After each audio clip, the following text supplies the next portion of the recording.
அனைவருக்கும் வெற்றி தமிழ் பயிற்சி அகாடமியின் சார்பாக இனிய வணக்கம். இந்த ஷார்ட்ஸில் நம்ம 8th ஹிஸ்ட்ரி புக்கில் இருக்கக்கூடிய நிலையான நிலவரி திட்டத்தை பற்றி பார்க்க போகிறோங்க. ஸோ இது வந்து கொஞ்சம் இம்பார்ட்டன்ட் டாப்பிக்கு. ஸோ இது வந்து நமக்கு குரூப் 1 லெவலுக்கும் நமக்கு வந்து கேட்குறாங்க.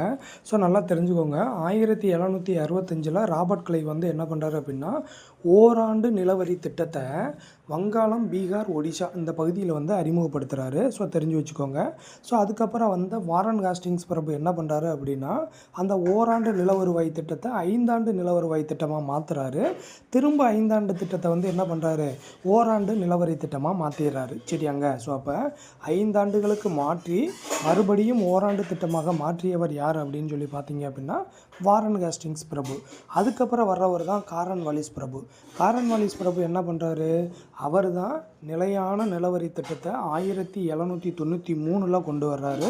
அவர் என்ன பண்ணுறாரு, 10 ஆண்டு திட்டமாக கொண்டு வர்றாரு. சரியாங்க. அப்போ நிலவரியை வந்து 10 ஆண்டுகளுக்கு வந்து மாறாது. ஸோ நிலையானதாக தான் இருக்கும் அப்படின்னு சொல்லிட்டு சொல்கிறோம். ஸோ அதான் அப்போ நிலையான நிலவரி திட்டத்தை கொண்டு வந்தவர் வந்து காரன்வாலிஸ் பிரபு. எப்போ அப்படின்னா 1793ங்க. சரிங்களா. ஸோ இப்போ இதில் நீங்கள் என்ன தெரிஞ்சு வச்சுக்கிறணும் அப்படின்னா, ரொம்ப இம்பார்ட்டன்ட் பகுதி என்னென்னா இந்த பகுதி தான். ஸோ அப்போ நிலையான நிலவரி திட்டம் எங்கே அமல்படுத்தப்படுது அப்படின்னா, வங்காளம், பீகார், ஒரிஷா, ஊபியில் இருக்கக்கூடிய வாரணாசி பகுதி, அடுத்து வடக்கு கர்நாடகா. சரியாங்க. ஸோ இந்த பகுதியில் கொண்டு வரப்படுது. அதுக்கடுத்து பார்த்தீங்க அப்படின்னா, அதாவது வந்து இந்தியாவினுடைய மொத்த நிலப்பரப்பில் 19% பகுதியில் தான் என்ன பண்ணாங்க, இதை அமல்படுத்துகிறாங்க. சரியாங்க. ஸோ நல்லா பார்த்து வச்சுக்கிறணும். எத்தனை சதவீதம், 19% பகுதியில் இதை அமல்படுத்துகிறாங்க. ஸோ இதை எப்படியெல்லாம், அதாவது வந்து நிலையான நிலவரி திட்டத்துக்கு வேறு என்னெல்லாம் பெயர்கள் இருக்குதுன்னு தெரிஞ்சுக்கோங்க.